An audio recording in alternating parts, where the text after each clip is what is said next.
Hello everyone, আমি অনিন্দিতা আর আমাদের channel অনি bits লাইফস্টাইলে স্বাগত জানাই। আজ একটা নতুন রান্নার রেসিপির ভিডিও নিয়ে চলে এসেছি।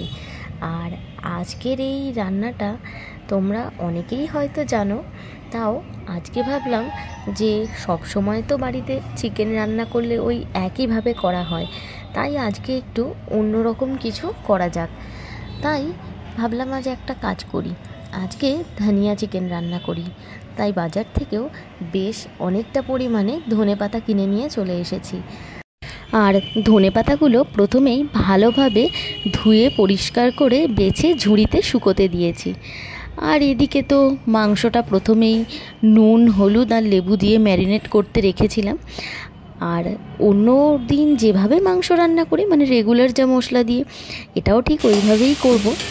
প্রথমেই ওই পেঁয়াজ দিয়েছিলাম, পেঁয়াজটা ভাজা হয়ে যাওয়ার পরে রসুন, আদা, একটু পরিমাণে টমেটো দিয়েছিলাম, আর এমনি জিরে, ধনে, নুন, হলুদ পরিমাণ মতো দিয়েছিলাম মশলা হিসেবে। এটা দিয়ে মশলাটা প্রথমে ভালোভাবে কষিয়ে নিয়েছি। এই দিকে যে ধনে পাতাগুলো আমি ধুয়ে বেছে রেখেছিলাম, ওটাকে এবারে ভালো করে পেস্ট করে নেব। পেস্ট করার জন্য দিয়ে দিলাম ধনে পাতা আর দুটো এলাচ। এদিকে আমি ভালো করে আলুটাও ধুয়ে নিয়ে নুন হলুদ দিয়ে ভেজে নিতে বসিয়ে দিয়েছি। আর এই দিন তো সানডে ছিল, যেদিন আর কি এই ব্লগটা বানিয়েছি। তো বিধানও বাড়িতে ছিল, তাই ও বললো আজকে ওই রান্না করবে। আর ওরই ইচ্ছা হলো আর কি যে আজকে চিকেনটা অন্যভাবে করা যাক, ধনিয়া চিকেন করতে। তো সেই মতো ও চলে এসছে এদিকে রান্নাঘরে। আর আজ কিন্তু রান্নাটা পুরো ওই করবে, আমি ওই হাতে হাতে একটু কেটে বেটে গুছিয়ে দেওয়া, এই এতটাই করেছিলাম।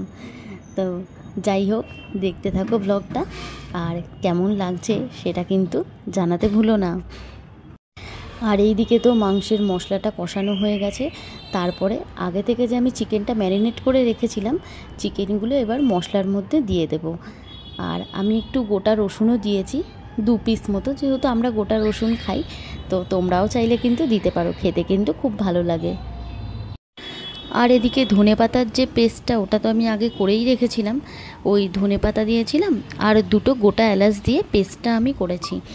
এদিকে পেস্টও আমার রেডি।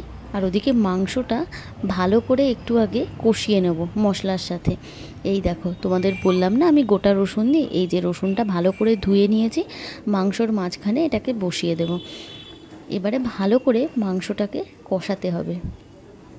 আর এখানে তোমরা পরিমাণ মতো নুন একটু দিয়ে দিও, টেস্ট বুঝে। এদিকে রান্না চলছে।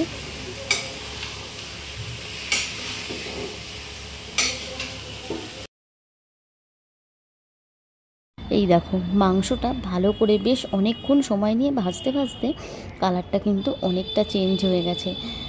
আর এইভাবেই যখন দেখবে মাংসটা অনেকটা ভাজা হয়ে যাবে, মানে প্রায় কালারটা অনেকটাই চেঞ্জ হয়ে যাবে, ঠিক তখনই আমি ধনেপাতার পেস্টটা দেব। আর পেস্টটা তো আমার আগে করাই ছিল, কিন্তু দেওয়ার আগে এর মধ্যে গন্ধরাজ লেবু কিছুটা দিয়ে দেবো, মানে গন্ধরাজ লেবুর রসটা, তাহলে ভীষণ সুন্দর একটা গন্ধ মাংসের মধ্যে থেকে আসে। আর টেস্টটাও কিন্তু খুব ভালো হয়। কিছুই না, জাস্ট পেস্টের মধ্যে আমি পরিমাণ মতো লেবুর রসটা দিয়ে দিয়েছি।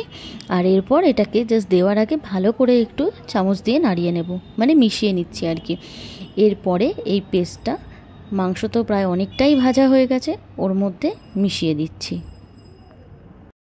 আর এই ধনেপাতার পেস্টটা দেওয়ার আগেই মাংসটা যতটা যা কষানোর কষিয়ে নেব।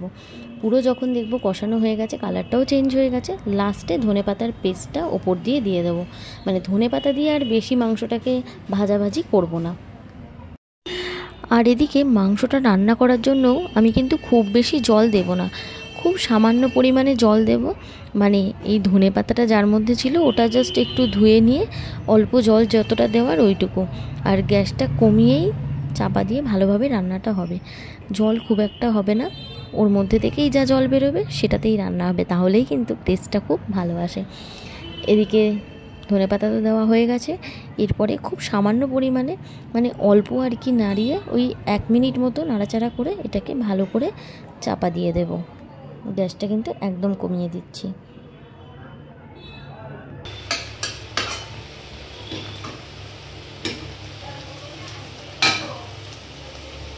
এই দেখো ঠিক আধ ঘন্টা এভাবে রেখে দেওয়ার পরে যখন রান্নাটা হয়ে যাবে এই রকম দেখতে হয়। চিকেনটা কিন্তু একদম গামাখা গামাখা হবে, কারণ জল তো আমি দিইনি। এইরকমই এটা খেতে কিন্তু খুব ভালো লাগবে। আর সব থেকে যেটা ভালো হয়েছে সেটা হচ্ছে ভীষণ সুন্দর একটা গন্ধ আসছিল, বেশ অন্যরকম খেতে। তাই তোমরাও কিন্তু এরকমভাবে বানিয়ে খেয়ে দেখতে পারো, ভালোই লাগবে। আমাদের কিন্তু খুব ভালো লেগেছে। আর আজকের রান্নাটা কেমন লাগলো অবশ্যই জানিও। আর ভালো লাগলে লাইক শেয়ার কমেন্ট করো, আর আমার চ্যানেলটা কিন্তু সাবস্ক্রাইব করতে ভুলো না। Thank you.